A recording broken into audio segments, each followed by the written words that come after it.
these compost bins are put together essentially with 2x4 cedar, and then these slats can be lifted out in their tongue and groove so that they fit into each other into the next row down. And so today we're creating yet another one.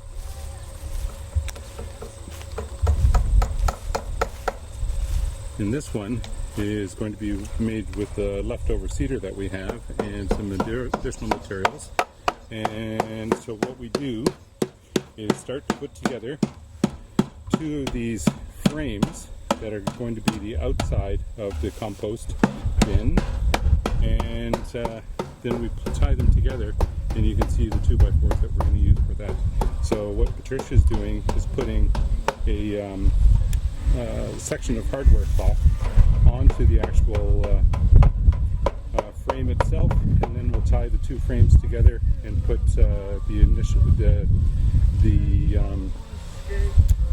slats in between at the front, so that we can get into filling the compost, but also to empty it out later on. This particular one is going to be for human manure, so we actually have to set it out into the fields out here, and we'll see exactly where that's going to go. We have yet to exactly identify a location. So follow along as we create this human manure bin.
rhubarb is doing wonderfully well.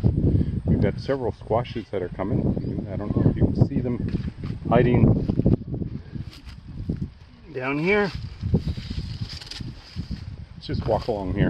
I'm going to be harvesting onions, or taking a look at them anyways, a little bit later today. There's another squash hiding over there, a couple of them.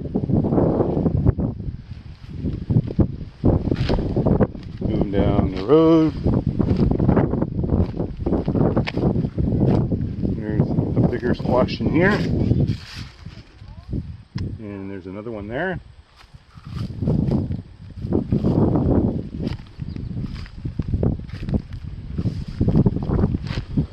Squash plant and a wee little squash on it. I don't know if that's going to come to anything. And here we have, again, there are flowers on the peppers, but not sure that they're going to get anywhere. We do have some hot peppers here. You can see them.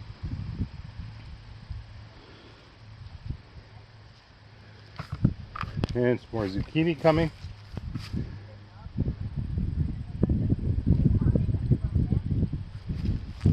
Here's the finished compost bins in place, and you can see that they've been filled. This is the newer material, has yet to decompose quite a bit. This is material that has been decomposing for a while, and there's the oldest stuff, which means that it should be the most decomposed. So it'll be the first stuff that we actually use next year. Kale, we'll be starting to bring the kale and the cabbage out. This is where the potatoes were, and it's fairly obvious that I missed a couple. I'm just going to go through quickly the ones that are in front of my eyes.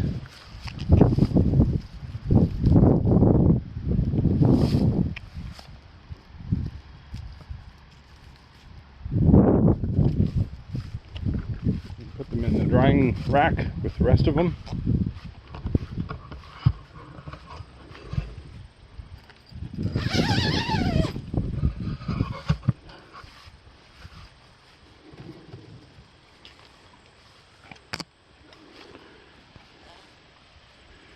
And then you can see that I've been starting to harvest tomatoes again.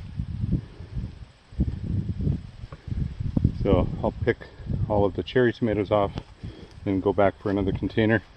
Still a few that missed in this first plant.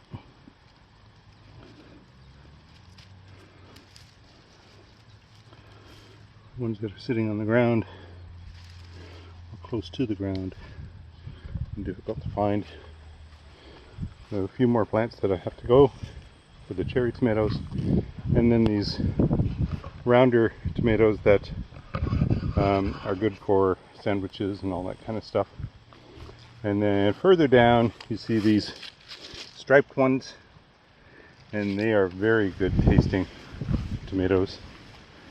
And here we've got the old very dark red beefsteak kind of tomatoes, and here we've got the sort of Roma tomatoes that are very good for sauces and things. So I'll be picking all of these today. You can see there's lots that are coming